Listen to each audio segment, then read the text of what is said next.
एक गांव में अमर नाम का एक जवान लड़का रहता था। अमर का बाप गांव का लोहार था। वो बहुत ताकतवर था और आग के साथ काम करता था। अमर रोज अपने बाप की मदद करता था। हथौड़े की आवाज उनके कानों को संगीत लगती थी। जिंदगी साधारण थी। वो मेहनत करते थे, सादा खाना खाते थे, फूस के छप्पर के नीचे सोते थे, लेकिन वो खुश थे। एक साल बारिश नहीं हुई। फसलें सूख गईं और मर गईं। लोगों को तकलीफ हुई। लोहार के लिए कोई काम नहीं था। किसी को नए औजारों की जरूरत नहीं थी। लोगों के पास खाने के लिए भी मुश्किल से ही कुछ था। अमर का परिवार कमजोर और पतला हो गया। भूख उनके पेट में चूहे कूद रहे थे। उनकी हंसी गायब हो गई। उन्हें भविष्य की चिंता होने लगी। अमर का एक सपना था। वो एक मास्टर कारीगर बनना चाहता था। वह धातु से खूबसूरत चीजें बनाना चाहता था। वह अपने सपनों में बारीक डिजाइन देखता था। वह उन्हें असल जिंदगी में लाना चाहता था। जब भी उसे मौका मिलता, वह अभ्यास करता था। वह कबाड़ धातु का इस्तेमाल करता था। वह उसे हथौड़े से ठोकता और उसे लगन से आकार देता था। वह जानता था कि वह अपना सपना पूरा कर सकता है। एक दिन एक अजनबी गांव में आया। वह दूर शहर का एक व्यापारी था। वह कुशल कारीगरों की तलाश में था। उसने अमर के काम के बारे में सुना। वह उसे ढूंढता हुआ आया। व्यापारी ने अमर को नौकरी की पेशकश की।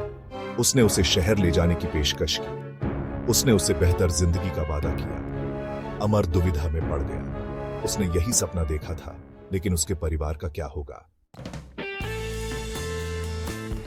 कुछ गांव वाले जलते थे। वह गपशप करते थे।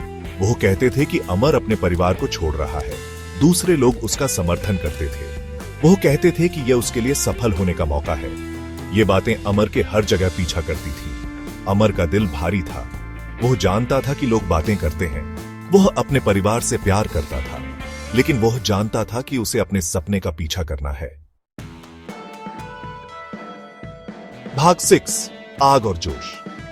अमर ने शहर जाने का फैसला किया। उसने अपने परिवार से वादा किया कि वो वापस आएगा।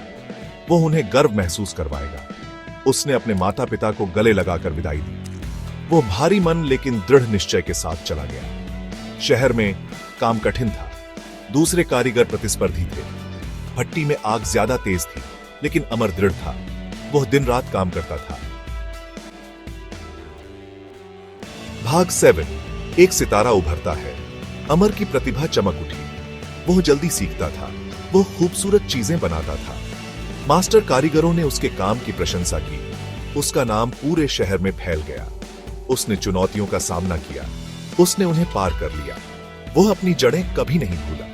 उसने कभी सपने देखना नहीं छोड़ा। वह जानता था कि उसे अपने परिवार को गर्व महसूस करवाना है।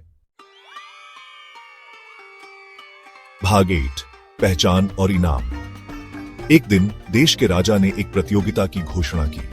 वह सबसे कुशल कारीगर की तलाश में था। विजेता को शाही काम मिलेगा। यह बहुत बड़ा सम्मान था। अमर जानता था कि यह उसका मौका था। उसने अपना तन मन धन अपने काम में लगा दिया। उसने एक उत्कृष्ट कृति बनाई। यह उसके कौशल, उसके जुनून और अपने परिवार के लिए उसके प्यार का प्रमाण था। भाग 9, कभी हार मत मानो। अमर ने प्रतियोगिता जीत ली। राजा प्रभावित हुआ। उसने अमर की प्रतिभा की प्रशंसा की। उसने उसे काम दिया। अमर का सपना सच हो गया। वह अपने गांव में एक हीरो बनकर लौटा। अमर की कहानी हमें कभी हार न मानने की सीख देती है। यह हमें अपने सपनों का पीछा करने की सीख देती है। यह हमें सिखाती है कि कड़ी मेहनत और लगन से कुछ भी संभव है।